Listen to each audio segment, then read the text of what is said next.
السياحة على زيارة قطر من جميع أنحاء العالم. ثانياً، تفعيل السياسات التي من شأنها أن تعزز النمو في هذا القطاع من خلال فتح أسواق جديدة كالصين والهند وروسيا وغيرها للقطاع الخاص.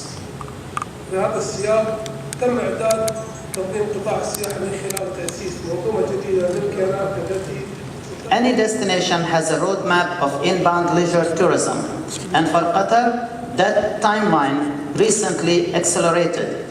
When Qatar was awarded the winning bid for the FIFA World Cup 2022, it placed our country firmly on the map within the worldwide media, a channel Qatar Airways itself also utilizes by bringing hundreds of international journalists each year to experience the delight of Doha. Yet in the years leading to the winning bid announcement, Qatar Airways did not stand still in making itself known.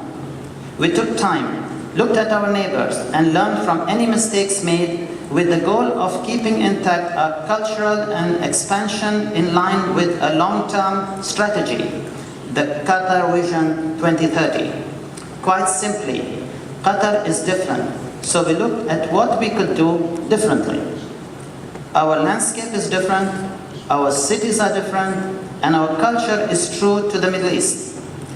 Qatar's culture represents our Islamic beliefs and brings them to a global audience in a manner of true hospitality for which we are known the world over. That is our difference. And now more than ever, we are proud to take our offering to a global marketplace, not near and far, welcoming people from around the world. While Qatar has long been a vibrant trading place within the GCC and a hub for oil and gas business travelers, more recently came this need to develop assets aligned to leisure visitors and, of course, a regulatory landscape to facilitate exactly that. The UNWTO World Tourism Barometer of Destinations highlighted tourists in the first 6 months of 2017, and Qatar is now strongly placed to contend.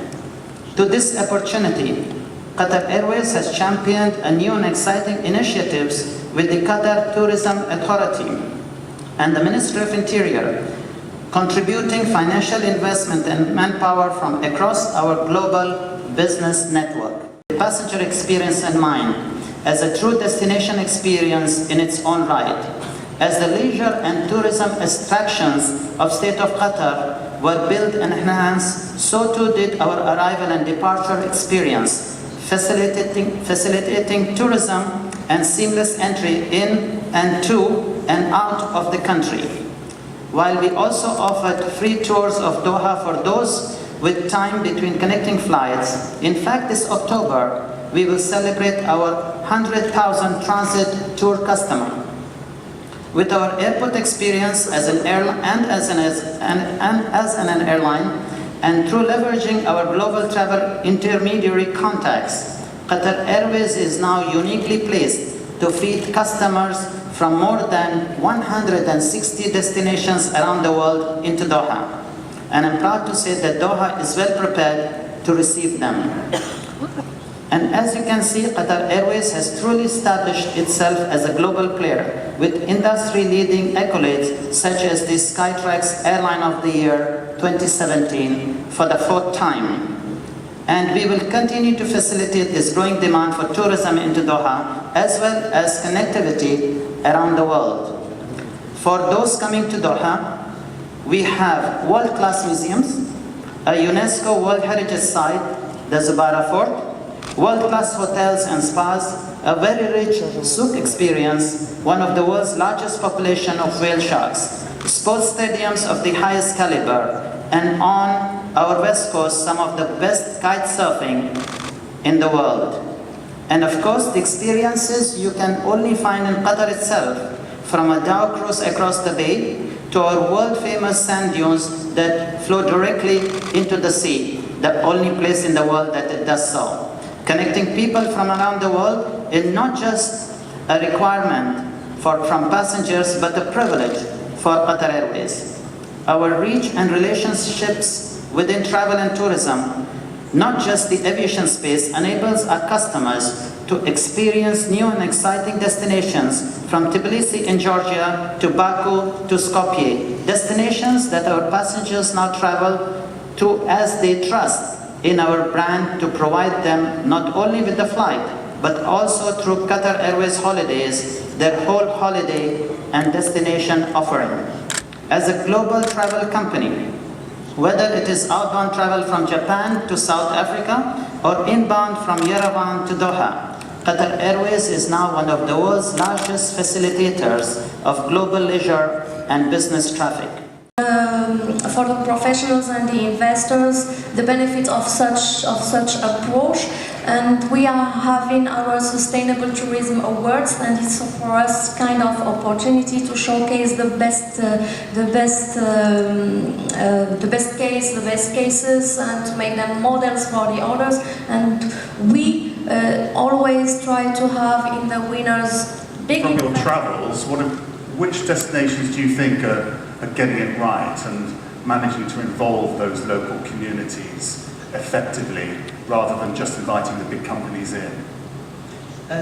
Quite frankly speaking, with my experience, I have noticed that every country, especially the countries that are not connected by major carriers, the destinations that are off the big networks, the people embrace us not only just a provider of bringing people, but also how to promote the airline in order to make the destination more attractive. If you notice that the competition in the region of Qatar Airways always are targeting where there are major flows of people, but they don't realize that the world is not only those major destinations, but world at large is a larger place than just those major destinations to which they concentrate. And in this we have been very lucky and fortunate of the way we design our network. We are going to cities like Skopje, just I mentioned, we are starting Sarajevo, we are starting Ljubljana, we are starting so many new destinations across Asia. Of course, I don't want to divulge those information because I'm sure that when I speak, a lot of ears are focused at what I'm saying. If they really go to WTO and see the statistics, including the travel trade in the United States, as a matter of fact, we are doing exactly the opposite. But it is because there are vested interests that do not want progress for the people, do not want people to see their country opened up, are very inside-looking people. And I see that tourism is a major economic driver in the world. It is not only trade. Tourism must receive a lot of attention from countries, especially countries that want to create jobs for their nationals, for the people, economic development, and more importantly, as my friend Tariq Rafai mentioned, understanding between people.